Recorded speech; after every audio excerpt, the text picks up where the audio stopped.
I just want to start off by saying I wasn't even sure if I was going to make a video on the new DLC for Resident Evil 4 Remake. Despite the main game being quite possibly my favorite game of the year, I just wasn't super convinced I would have enough to say about it to do a whole video. The original Separate Ways was a bonus game mode added to the PlayStation 2 version of OG RE4 and wasn't very long. It was a neat little side adventure starring the one and only Ada Wong, and it was pretty fun. I assume I never actually got past Chapter 2, but not because I didn't enjoy it, but rather because I have the attention span of a toddler. The main game of the remake was awesome, but after the somewhat lackluster DLC of Village, I just didn't want to set my expectations too high and be disappointed. Well, I played the whole thing and I was very wrong.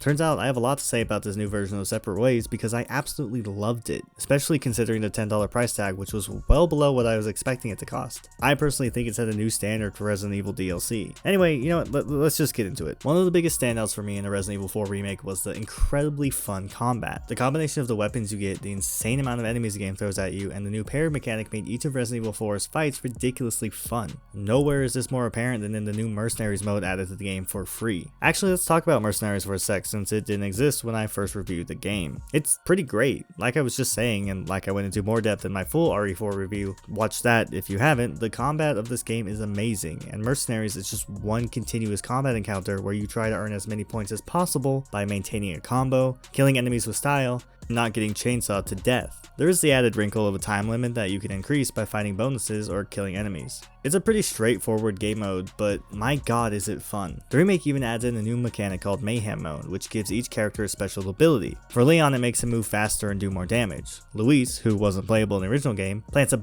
big old stick of dynamite that eradicates all nearby enemies, and Krauser turns into a big old freak with knives or hands. And Ada, well, Ada does the same thing as Leon. Despite that, each character still feels different enough to play as to make them all feel unique and require slightly different skill sets. For example, Krauser works best using his physical stabby stab attacks, which fits in nicely with his character. Luis is slower than everyone else, but his dynamite ability makes him a powerhouse if used properly. This adds a nice bit of variety to how you play, since they don't all feel like carbon copies of Leon. One of my biggest and only complaints with Mercenaries initially was the lack of content it provided when first released. It wasn't necessarily not enough content, but rather was notably missing elements from the original. I guess you could say it felt a bit incomplete at first. Well, with this new update, most of that has been added to the remake and has given the game mode some much needed diversity. There's plenty to do in Mercs to keep you busy and coming back for more. I mean, I pop it on every once in a while just to get a fix of the sick combat. I even think there's a possibility that it will get even more content added later, but I mean, who knows for real. For now, the Mercs is a fantastic and free addition to an already great game. And for those of you who don't know, the RPD costume is in the game, you just have to get S+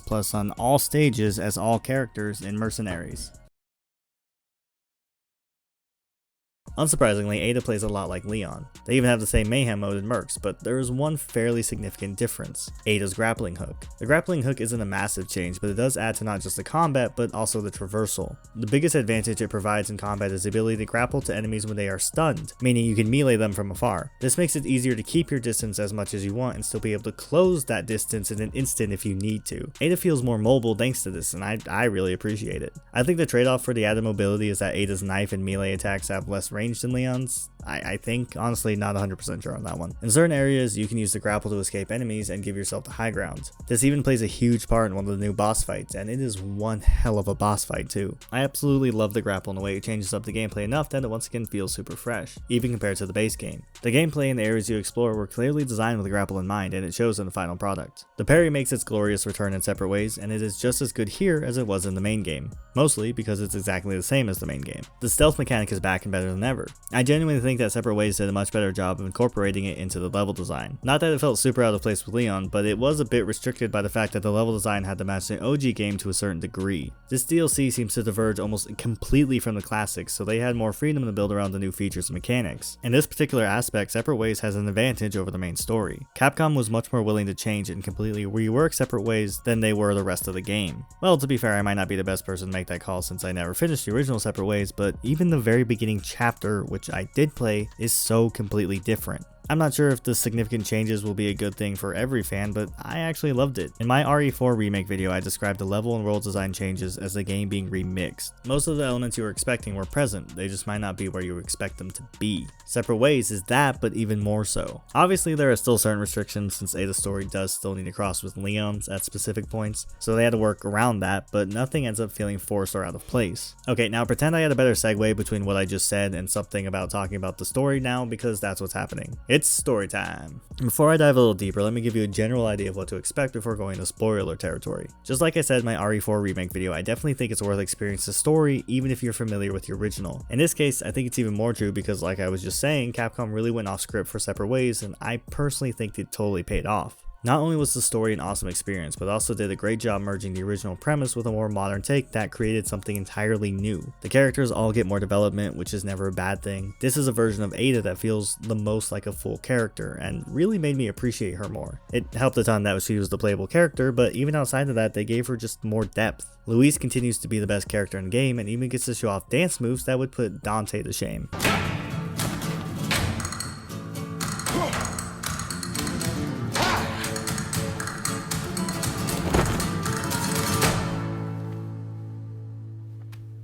On top of all that, Capcom took a bunch of stuff that was cut from the main game and incorporated it pretty seamlessly into Ada's adventure. For example, the gondolas make a brief return, which is neat, and the random ass laser room even has an extended role to play, which is also neat. There's way more than just those examples, but that's leaning too far into spoilers and you should see them for yourself. And no, the stupid fire room is not in a DLC, and good I say.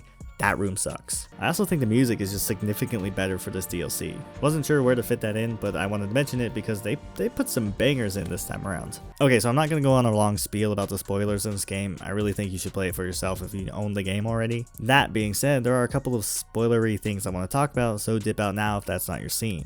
The biggest spoiler takeaway for me was the extended inclusion of the coolest man on earth, Albert Wesker. As far as I understand it, he wasn't really present in the original Separate Ways outside of video calls. Now he's actually hanging around the village and the island doing God only knows what, and it's kinda sick. I was never the biggest Wesker fan, but I'm loving this new version of him. Despite not being in the game a ton, he leaves a strong impression. I'm really excited to see more of him in the future. After seeing his new and increased role in this DLC, I am more convinced than ever that a Resident Evil 5 remake is the next major one we're gonna see. I don't remember a ton about RE5, but it feels like there was a deliberate attempt to further set up that game with this DLC. I also just want to mention that I really like the new version of U3. I think it worked really well. I mean, I kinda hated the old fight, so it didn't take much to make it better in my eyes, but still. Resident Evil 4 Remake was already up there as one of my favorite games of the year, if not just straight up my favorite. Separate Ways has easily made an already fantastic game even better, and I genuinely think it's a worthwhile addition to the game. And the $10 price tag still just blows my mind for how much fun I had with this DLC. My first playthrough took me around 5 hours total, and that's nearly the runtime of RE3 Remake, which was a full price game. I'm not trying to shit on RE3 by the way, just want to give you an idea of how much you're getting for that $10.